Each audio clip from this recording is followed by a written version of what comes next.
The warm glow of fairy lights bathed the wedding venue, casting a soft golden hue over the rows of white chairs adorned with pale blue ribbons. The scent of roses and lilacs filled the air, mingling with the gentle hum of anticipation from the gathered guests. This was supposed to be the happiest day of my life, yet a faint unease lingered in my chest, a feeling I couldn't quite place. I stood at the altar, adjusting my cufflinks for the third time, my palms damp despite the cool breeze. My best friend, Alex, stood beside me, a reassuring presence as always. We'd been inseparable since grade school. Alex had been the one constant through every milestone in my life, including the moment I met Emily. Emily, my bride-to-be, was a vision in her sleek ivory gown as she prepared in the bridal suite.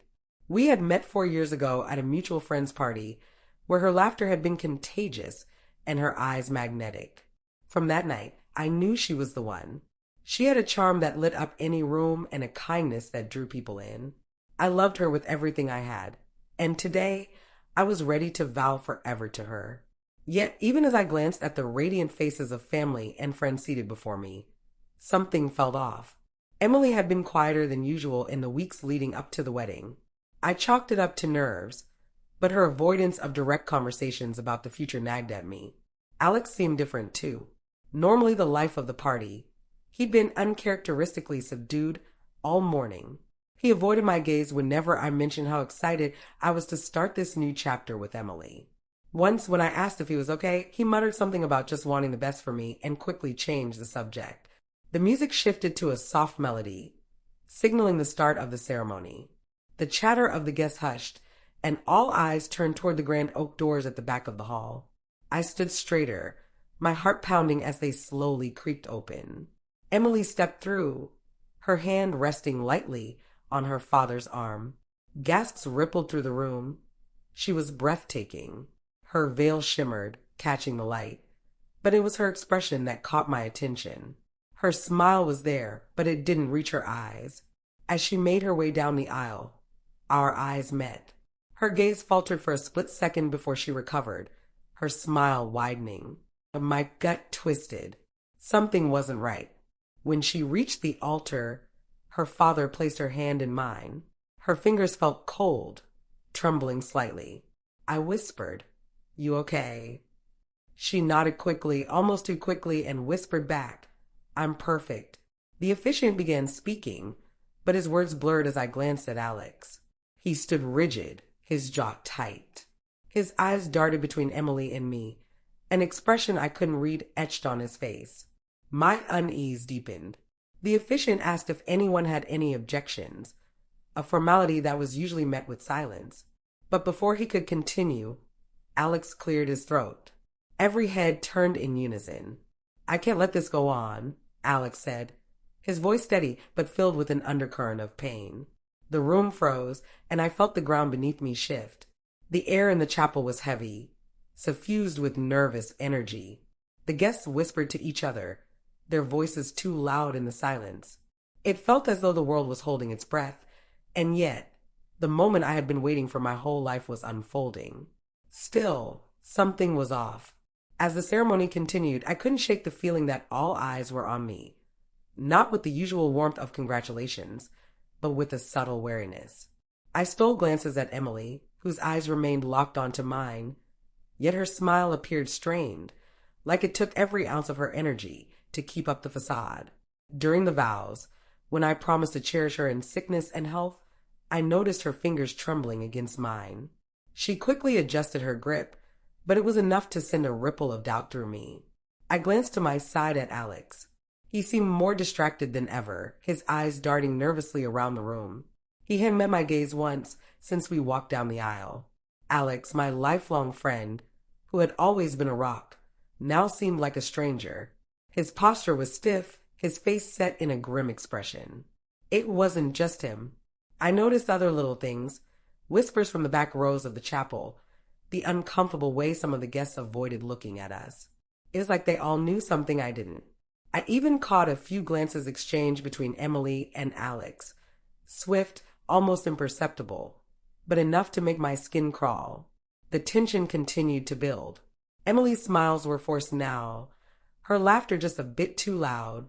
too hollow. When she said I do, her voice cracked, but she quickly regained her composure. Something was wrong. My thoughts were racing. I tried to focus on the joy of the moment, the future I was about to begin with the woman I loved. But with every passing second, the nagging feeling in my gut grew stronger. What was going on? The worst moment came during the ring exchange. I pulled out the delicate band from the velvet box and turned to Emily. Her eyes flickered, and for a brief moment they weren't filled with love. They were filled with fear. I froze. My heart thudded painfully against my chest. I hadn't imagined it. I knew something was wrong. Alex shifted uncomfortably next to me. I saw him glance at his watch. Quick, almost imperceptible. But it didn't go unnoticed. What was happening? Why was he acting so strange? The priest continued with the ceremony, his voice a distant murmur in my ears as the knot in my stomach tightened. Every minute felt like an hour, and I couldn't help but wonder if there was something more to the sudden coldness in the room. That's when it happened. Alex cleared his throat loudly. My eyes snapped to him. His face was pale, his lips pressed together tightly, and his hand gripped the edge of the pulpit with such force that I thought the wood might crack. The air shifted. The tension reached a breaking point. I can't let this go on, Alex said, his voice unusually firm, though his eyes were filled with conflict. The room fell silent. Every head turned to face him. My mind was spinning. What was he talking about? I looked at Emily. Her face drained of color. Her eyes widened in shock, but I saw a flicker of something else. Guilt? Emily's been hiding something from you, man. A secret she's been keeping from you for months, Alex continued, his voice unwavering despite the gasp that rippled through the room. She's been seeing someone else. Behind your back. Time seemed to stop. The words hung in the air like a poison, suffocating everything around them. My heart dropped to my stomach.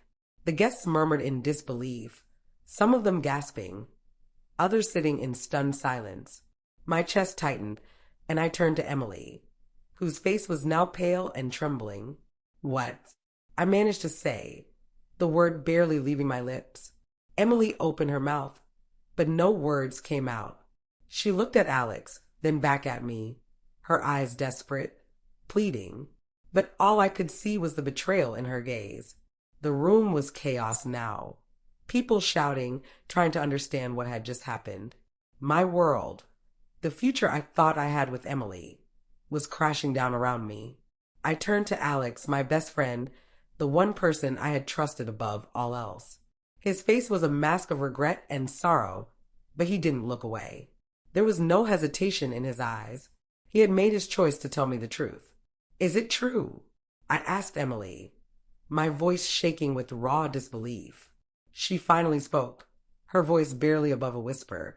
I'm so sorry. I couldn't listen to it anymore. The tears that threatened to spill earlier finally broke free, but this time they weren't from joy. They were from betrayal. I looked at Emily and then at Alex, who stood there, unable to meet my gaze anymore. Without another word, I turned and walked out. The world spun around me in a chaotic blur.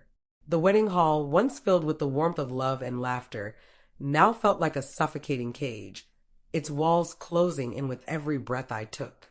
My heart thundered in my chest, and I could feel the blood rush to my face, hot and furious. I couldn't think straight. I couldn't breathe. Betrayal. The word echoed through my mind over and over again like a cruel, unrelenting drumbeat. The voices of the guests were muffled, distorted by the roar in my ears, the rush of blood, the growing pressure behind my eyes. I had known something wasn't right, but this was beyond anything I could have imagined. I looked at Emily. Her eyes were wide, her face pale, and she stood frozen like a statue, her lips trembling. The words she had whispered to me in hushed tones, the promises of forever, felt like distant lies. This wasn't the woman I had planned to spend my life with. This wasn't the woman I had trusted with my heart. Emily. The word escaped from my lips like a prayer, but there was no tenderness in it now. It was a question, a demand. She took a step toward me, her hands outstretched, trembling as she reached for me. Please, she whispered, her voice cracking. Please listen to me. It's not what you think. I. Not what I think. My voice rose without warning, and I felt the sharp sting of tears threatening to spill. But I fought them back. How could it not be what I think? Alex just told me everything, Emily. Everything. You've been sleeping with someone else. Behind my back. And you are standing there, acting like I'm the one who's supposed to forgive you. I could feel the raw anger building inside me, a fire that burned hotter with every word I spoke. My hands shook uncontrollably, my body trembling with the force of my emotions. I wanted to lash out. I wanted to scream, to hurt her the way I was being hurt, but all I could do was stand there, paralyzed. Alex, my best friend, the man who knew every detail of my life, who had been at my side for years, was now the one causing the wound that cut deepest. I turned to him, my eyes blazing. Why, Alex? I asked, my voice low, but it cracked with the weight of my pain. Why now? Why at my wedding? Alex stood, his face ashen, his hands pressed tightly to his sides. I couldn't let you walk into a lie, man. You deserve better than this, he said, his voice soft but firm, guilt heavy in his eyes. I never wanted to hurt you, but I couldn't let you marry someone who was deceiving you. I thought you'd want to know the truth before it was too late. I stumbled back, as if the words had physically struck me. Truth? This was truth? My whole life had just unraveled in front of me, and the man I had trusted most had played a part in it. The anger in my chest bubbled over. There was no clarity. There was only a burning need to escape, to get away from the deceit, the lies, the faces staring at me with wide eyes. Emily's eyes were filled with tears now, her makeup running as she reached for me again. I'm so sorry. I never meant for this to happen. Please don't walk away from me. Don't let this be how we end. But it was too late. The air was thick with betrayal, and no amount of pleading could make it right. I looked around at the faces of the guests, most of whom had shifted uncomfortably, unsure of what to do. Some were whispering, others shaking their heads in disbelief. It felt like I was suffocating under the weight of it all. Their judgment, their pity. I couldn't stand it. I couldn't stay in that room for another second. I turned away from Emily, my legs shaky beneath me as I moved toward the exit. My hands were shaking so violently now that I could barely open the door. You don't get to leave. Emily's voice cracked like a whip, a final desperate cry. Don't just walk away from me. You don't understand. But I couldn't hear her anymore. My pulse was pounding in my ears, drowning out everything but the need to escape. I walked through the doors of the chapel into the cool air outside where I could breathe, where the weight of the world didn't feel like it was bearing down on me. I didn't look back. I couldn't. The cold night air hit me as soon as I stepped outside the chapel, the quiet stillness a sharp contrast to the chaos I had just left behind. My heart was racing, my breathing shallow, as if my body was trying to catch up with the overwhelming flood of emotions. I barely registered the steps I took as I moved away from the church, my feet moving automatically, my mind too clouded with pain to focus on anything else. I needed to be alone. I couldn't face anyone right now, not the guests, not Emily, not Alex. I needed space to breathe, to process, to make sense of the whirlwind that had just torn through my life. I found a small, secluded bench in a quiet corner of the church's courtyard, beneath the soft glow of a lamppost. I sat down, my hands shaking violently as I rubbed them together, trying to calm myself. I stared out into the darkness, but nothing seemed to make sense. The wedding I had dreamed about my entire life was now a shattered memory, replaced by the harsh reality of betrayal. My head was spinning. The faces of the guests still lingered in my mind, some of them sympathetic, others judgmental, and a few who looked just as lost as I felt. But none of that mattered now. It was just me, the weight of the world on my shoulders, and the brutal truth that I had been deceived. The cold seeped into my skin, but I barely noticed. My thoughts were too loud, too chaotic. I kept replaying the events in my head, trying to make sense of the impossible. Alex had been my closest friend. He was the one I confided in, the one who knew me better than anyone else. And yet, in the moment that mattered most, He had torn my world apart. I closed my eyes, and memories of Emily flooded my mind. The way she had smiled at me when we first met, the little things she'd done to show her love, those moments now felt like hollow echoes, twisted by the truth Alex had revealed. How had I missed it? How had I not seen the signs? There had been times when Emily had seemed distant, distracted, but I always brushed it off. I told myself she was just stressed about wedding preparations, or maybe it was just my paranoia. There were whispers of her working late, staying out late, but I convinced myself it was nothing. She had been my everything, the woman I was going to build a future with. Now, I wondered if that future had ever been real. A soft voice interrupted my thoughts, pulling me back into the present. It was my brother, David, his concerned face a familiar anchor in this sea of confusion. He had been there when I needed him most, and now he was here, looking at me with a mixture of sympathy and worry. I heard what happened, he said, his voice gentle. He sat next to me on the bench, his hand resting on my shoulder. You don't have to explain it to me. I know you're hurting, but you can't let this define you.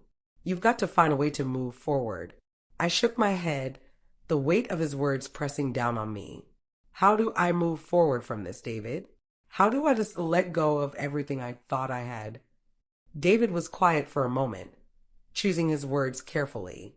You don't have to have all the answers right now. You're allowed to feel what you're feeling, to be angry, hurt, lost. But you can't let them take away your sense of who you are. You're not defined by their choices. His words were a lifeline, a small glimmer of clarity in the midst of my storm. But even as I clung to them, I felt a gnawing emptiness deep inside. How could I ever trust anyone again? Meanwhile, inside the church, the ripples of my departure were still unfolding.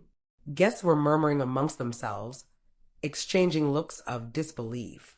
Emily's attempts to explain herself had been futile. I had seen the way her lips trembled when she tried to apologize, but I couldn't listen. Her words felt like lies, even if she believed them. Alex had tried to follow me, but I'd made it clear I wanted nothing to do with him. He had begged me to hear him out, to understand why he did what he did, but how could I? There was no justification for what he had done. He had destroyed everything. Back on the bench, David placed a reassuring hand on my arm. You're going to get through this. It's going to take time, but you'll find your way. You're stronger than you realize. I wanted to believe him. I wanted to feel something other than this crushing sense of loss.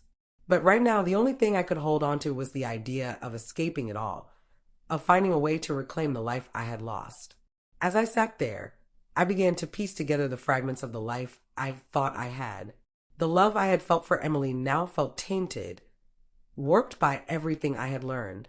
But still, there were moments that tugged at my heart. The first time we held hands, the way her laughter had filled the room, the future we had planned together. But all of that was gone now, replaced by a cold, unrelenting reality. And though I felt lost, a small part of me was beginning to understand that I would have to rebuild. The pain would be with me for a long time, but somehow in the quiet of the night, I could sense the faintest spark of hope. I didn't know what the future held, but I knew one thing. I had to move forward.